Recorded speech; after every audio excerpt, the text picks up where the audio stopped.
دھنک دھنک میرے پوروں کے خواب کر دے گا، وہ لمس میرے بدن کو گلاب کر دے گا۔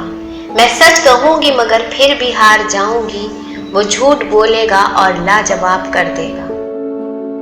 اس شعر کی تخلیقار ہیں محترمہ پروین شاکر۔ پروین شاکر سن 1952 کو کراچی میں پیدا ہوئی۔ پروین شاکر کا اصل وطن بہار کے ضلع دربھنگہ میں لہریہ سرائے ہندوستان تھا۔ پروین شاکر کے والد شاکر حسین ثاقب، جو کہ خود بھی ایک شاعر تھے، جو ہندوستان بٹوارے کے بعد پاکستان میں آباد ہو گئے۔ پروین شاکر کم عمر میں ہی شاعری کرنے لگی تھی اور اس میں ان کے والد ہمیشہ پروین شاکر کی حوصلہ افزائی کرتے تھے۔ پروین شاکر نے اپنی میٹرک کا امتحان رضویہ گرلز اسکول کراچی سے اور BA کی پڑھائی سر سید گرلز کالج سے مکمل کی۔ پروین شاکر نے سن 1972 میں انگریزی ادب میں کراچی یونیورسٹی سے MA کی ڈگری حاصل کی اور پھر لسانیات یعنی بھاشا وگیان میں MA پاس کیا۔ اپنی تعلیم مکمل کرنے کے بعد پروین شاکر عبداللہ گرلز کالج کراچی میں بطور ٹیچر ملازم ہو گئی۔ پروین شاکر کی شادی 1976 میں ان کی خالہ کے بیٹے نصیر علی سے ہوئی، جو کہ ملٹری میں ایک ڈاکٹر تھے۔ یہ شادی پروین شاکر کی پسند سے ہوئی تھی۔ پروین شاکر کی شادی زیادہ کامیاب نہیں رہی، بعد میں ان کا طلاق ہو گیا۔ ڈاکٹر نصیر سے ان کا ایک بیٹا ہے۔ کالج میں 9 سال تک پڑھانے کے بعد پروین شاکر نے پاکستان سول سروس کا امتحان پاس کیا اور 1982 میں سینٹرل بورڈ آف ریونیو مقرر کیا گیا۔ بعد میں پروین شاکر نے اسلام آباد میں ڈپٹی کلیکٹر کے فرائض انجام دیے۔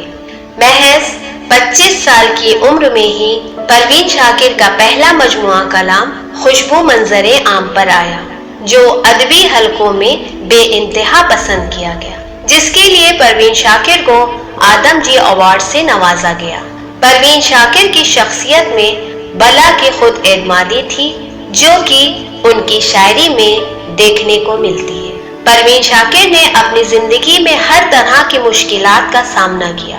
18 سال کے عرصے میں پروین شاکر کے 4 مجموعہ کلام خوشبو، صدبر، خود کلامی اور انکار شائع ہوا۔ پروین شاکر کی کلیات ماہ تمام 1994 میں شائع ہوا۔ پروین شاکر کو 1985 میں ڈاکٹر محمد اقبال اور سن 1986 میں USI ایوارڈ سے نوازا گیا۔ اس کے علاوہ پروین شاکر کو فیض احمد فیض انٹرنیشنل ایوارڈ اور پاکستان کا وقی award pride of performance award سے بھی نوازا گیا۔ 26 دسمبر 1994 کو ایک کار ایکسیڈنٹ میں پروین شاکر کا انتقال ہو گیا۔ پروین شاکر ایک نئے لب و لہج کی شاعرہ تھی، جنہوں نے مرد کے حوالے سے عورت کے احساسات اور جذباتی مطالبات کی بڑی لطیف ترجمانی کی ہے۔ پروین شاکر کی شاعری نہ تو رونے پیٹنے والی عشقیہ شاعری اور نہ ہی رومانی شاعری ہے۔ جذبات و احساس کی شدت اور اس کی سادہ بیانی ہی پروین شاکر کی شاعری کی خاصیت ہے۔ پروین شاکر کی شاعری ہجر و وصال کی کشمکش کی شاعری ہے، جس میں نہ ہی ہجر مکمل ہے اور نہ ہی وصال۔ جذبوں کی صداقت، رکھ رکھاؤ کی نفاست اور لفظیات کی لطافت کے ساتھ پروین شاکر نے اردو کی نیاسی شاعری میں ایک اعلیٰ مقام حاصل کیا۔